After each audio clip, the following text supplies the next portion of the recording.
What is up, YouTube, and welcome back to another episode of Curtis Review. This week we are going to be talking about Atlanta Season 4, Episode 6, titled Crank Dat Killer. This episode was directed by Hiro Murai and written by Stephen Glover and Donald Glover.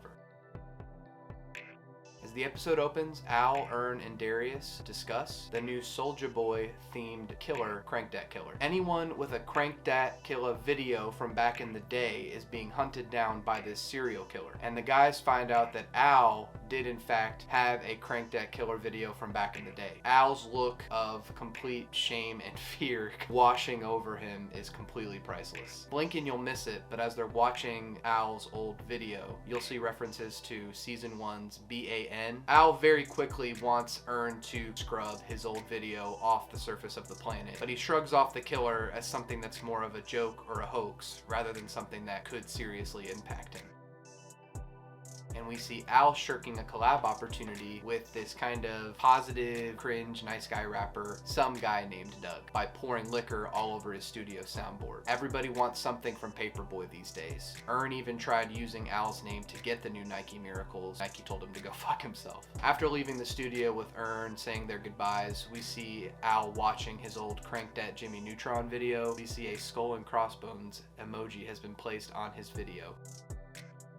A young couple pulls up to the mall, which we'll find out later in a grand, amazingly gratifying punchline, is an up-and-coming wannabe rapper. They're living with his mom and their small child. She very desperately wants to move out, him actually get a real career, to which he responds, "Baby, don't you remember that story I told you about how Big Sean rapped for Kanye outside that radio station and he blew up?" Find the titular shoe man parked outside the same mall. Get kind of an ominous, creepy vibe. Ern and Darius want these shoes, so they hop in promptly. Turns out he has the desired Nike Miracles, but he needs another miracle to happen. He wants Ern and Darius to kiss. Ern very quickly shrugs this off, like a hell no kind of situation. Darius is like, come on, let's just get it over with. They argue and discuss it with the shoe man, but it seems like he's unwilling to budge. He doesn't want money. He wants to watch him kiss. This is also the first moment of the episode where we get kind of a red herring where you might think that this guy could be the Crank Dat Killer. Ern and Darius really pop on screen together, and it's always a treat to see Donald and Lakeith playing off each other. There's nothing better than watching him roast Al earlier in the episode. Al actually calls Soulja Boy, asks him for help. Made this video back in the day, everybody was doing it, what do I do? Soulja Boy kind of freaks on him and he's like, dude, you need to get the hell out of there, you need to find a safe farm. People are coming for you, you are not safe. Also, just Atlanta once again killing it, getting these funny guests. The mall that they shoot a lot of this episode in is actually a real location in the city of Atlanta. They are really trying to make it about this city. The city is a character. Al hears a thud upstairs as he finishes his call with Soulja Boy. Very quickly dips out of the house, heads to the mall, and of course he goes for the Wetzel's Pretzels. Hilarity ensues with Darius and Ern as they continue to negotiate this kiss. 2 minutes, 4 minutes, 7 minutes. One tiny kiss? It gets a little heavy-handed here. The shoe culture, value, possessions have both in white and black communities. Sneakers are a huge thing. The Supreme and off-market kind of pick up on it as soon as they get in the van. How much are you willing to let go of to have this possession that's so fleeting, it'll lose its value almost immediately? Ern says, I'll kiss you if you want for these sneakers, but I think we're above that. I think you know I'm right. Darius kind of contemplates it. He says, nah, let's do it. 2 orders of Nike Miracles, please.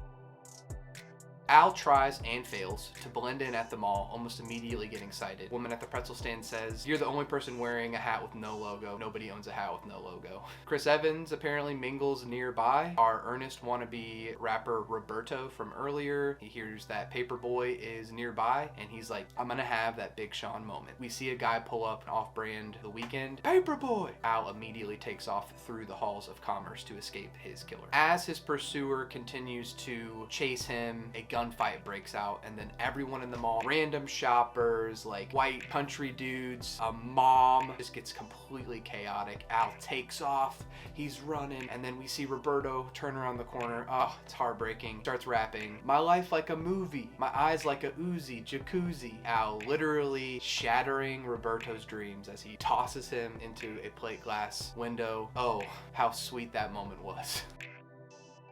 Darius and Ern prepare for their final kiss, but a stray bullet catches Shoe Man through the windshield and blood splatters everywhere. Boys to Men couldn't even keep the mood going. Already implicated, might as well just make off with the shoes. In a fitting moment of Atlanta's brand of irony, Al, finally having escaped them all with the killer on his heels, gets picked up by some guy named Doug, calls this fate. Al, having barely escaped with his life, is forced to give in to this nice guy, record that collab. The music industry, the push and pull, the give and take, right place at the right time is inescapable. Al outruns his killer, but he cannot outrun the intricacies, awkwardness, troubles, fame, and the music industry can bring him.